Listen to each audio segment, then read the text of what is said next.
I'll take this opportunity while I'm sitting here on this beautiful bench behind this tree in front of this glorious atmosphere to talk very briefly about Cairns, Australia, and Australia as a whole. Australia is by far the best country that I've ever been to in my entire life. I am able to put my energy into any place that I have, any place in the universe, and I can feel that place, and I can know about that place. To put very simply, if someone is sitting in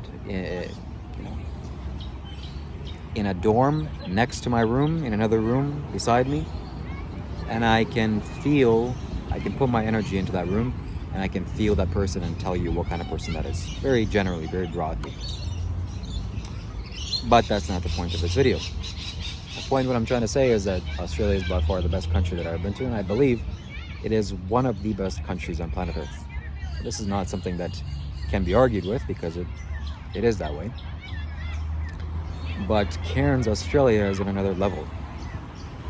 The air here, or we could say the molecules here, are much higher in volume. This is my own experience. It's not something that scientists can prove, or even this is just my experience. I don't know how else to say it. So don't try to get instruments here and measure this. But it feels like, that's what I'm trying to say. It feels like the air here has more molecules per square inch, and there's more contact with your body, which is good for my own sake. A place like, let's say, Cuba doesn't have the same cubic inches of molecules or air particles or whatever, and it feels more airy. It feels not as dense. And for me, that's not better. This is better. So that's one thing. So I feel very close to myself. It's very easy for me to communicate to myself. You can think of it that way. And it feels like I'm being hugged by the atmosphere, by the environment all the time, which is wonderful.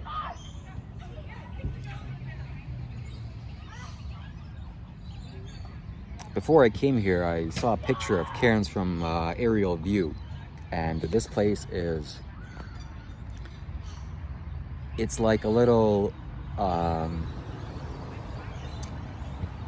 town or a little city, and it's surrounded by mountains, and in front of the mountains is the ocean. It's a protected little atmosphere here, and for that reason, the weather here is always good. It's always pleasant. It's hot. Some places are really hot, and that's not fun. That's not friendly. And I'm sure I haven't experienced heat in its full intensity here, because I'm in wintertime. But this is a pleasant kind of heat. It feels comfortable for me. It feels like I'm being warmed on the inside, as opposed to, being burned alive or being scorched by the sun in other places that I've been to. Australia feels like people have only been here for 20 years. The land has not been tainted in any way by human activity. This is we're microscopic here. It's like 1% of Australia is inhabited by human civilization. So that's how it feels like, which is very good, because it's very much nature here. Nature isn't even aware that you are here. It's not like in other places. I've said this before, but because this is a huge island, this also feels like we are totally disconnected from the other parts of the world. We literally are. And that brings about a totally different way of thinking, a new way of thinking, which is unique to other parts of the world. The food here, which I'm surprised and happy to say, is much richer in its nutrients than most parts of the world. Not all food. If I go to the grocery store, still 80% is just chemical garbage. and you would have to eat 10 or 15 apples just to get the same nutrients as maybe 50 years ago or 100 years ago, definitely. You were to eat only one apple. And that's because, as I recently learned, the soil richness is going away, and new and industrial farming practices don't account for how detrimental the sun is to the soil. So if I just say to you, okay, picture farmland in your mind, you'll probably picture some huge empty field of land and crops, sprouting out. But once those crops are harvested, the land is bare and the sun just bakes and kills every living organism on the soil. And that destroys all living organisms, and without living organisms, that's essentially sand. That's what sand is. That's the reason for the decline of nutrients in food. But here, that's not like that in all food.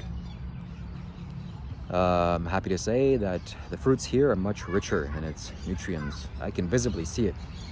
And I haven't tasted them yet. I just didn't feel.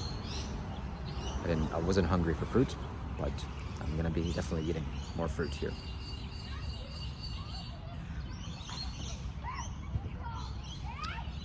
Another thing that I was kind of worried about is that there are a lot of venomous creatures here, and there are a lot of dangerous predators, such as crocodiles, I'm sure there are larger, because of its warm climate, there are larger sharks here in the ocean, and there are very deadly jellyfish, and 1,000 other things that can kill you if you just wander off into the forest.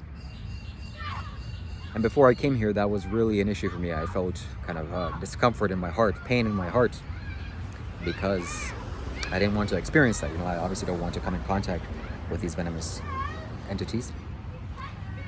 But now that I'm here, there's a calming feeling, a calming sensation, because this is reality. If you go to a place like New York, which is completely and utterly insane, you are totally disconnected from reality. There is no venomous creature in sight, and that's not real. That's not real to the human body. But here, this is that's the case. And I can see from my own body, this creates a kind of natural awareness. I'm much more aware of my environment because of this potential possibility for encountering these types of creatures.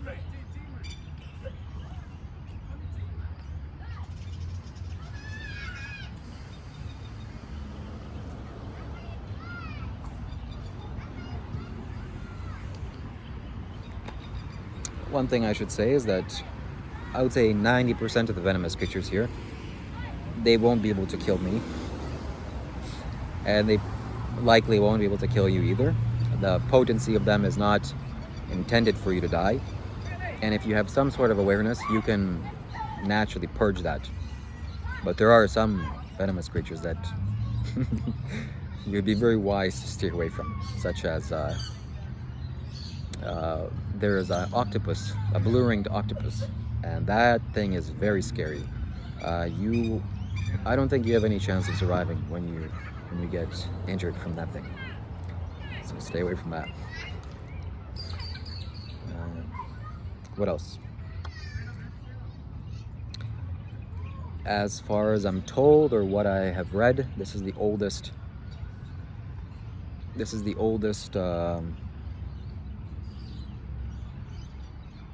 the camera. I thought something was in my beard. This is the oldest rainforest on planet Earth. And when I flew in here the first day, which was yesterday, looking at the trees, and they have a kind of richness and aliveness to them. They produce much more oxygen than any tree that I've seen anywhere, which is very good. I have not been to the mountains, but I definitely will. I want to go. Actually, tomorrow I'm planning to go to Fitzroy Island, which is, I'll make a video from there. And I'll see how that is.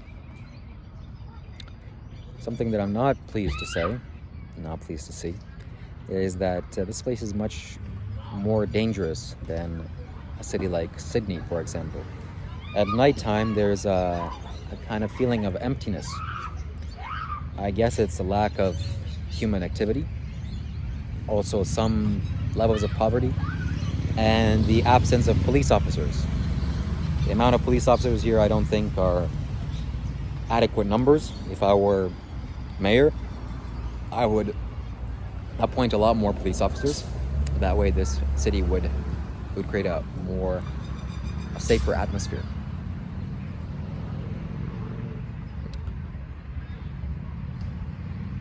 The water quality here is surprisingly very good. I've drank the tap water and it doesn't seem as polluted as some other places.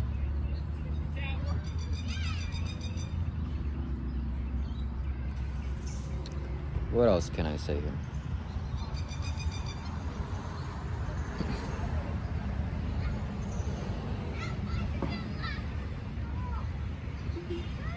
As you can see, I'm wearing Mercury. Wear this all the time.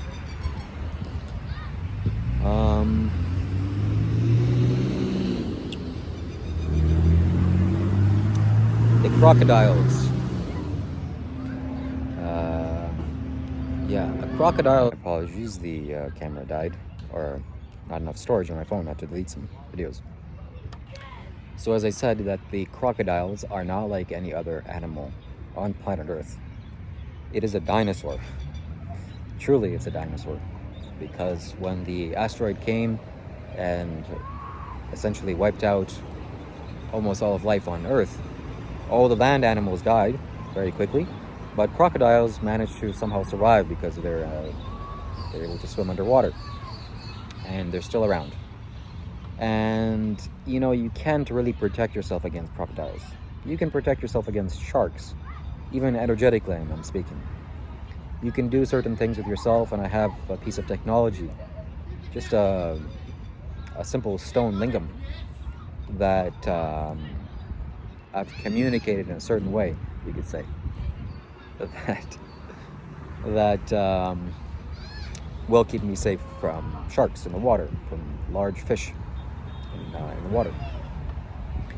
But unfortunately, I cannot say the same for crocodiles. A crocodile will eat me or will eat you the first chance it gets. It has no sense of emotions, which is a shark does. Something also I should add on this topic while I'm talking about this. I've observed that dolphins are the only sea creature that you can't kill. It wouldn't be advisable for you to kill. You can virtually kill and eat and process anything else in the ocean, but aside from dolphins. Dolphins are a noble being. And dolphins are the only creature in the sea that has the sense to observe you as something apart from a fish. It knows that you are from land. It knows that you're not a fish. And it can observe you as such. It observes you almost from the same kind of consciousness as a human being. But there are some differences, which I'll explain. Whereas virtually every other fish, actually I know so for a fact, every other fish doesn't see you as something that you're walking on land. It just sees you as a kind of weird creature. Maybe an advanced creature, but it has no concept that it came from land or there's something apart from I'm sorry, let me backtrack. It has no concept of that you're not like it. But a dolphin knows that you're something special.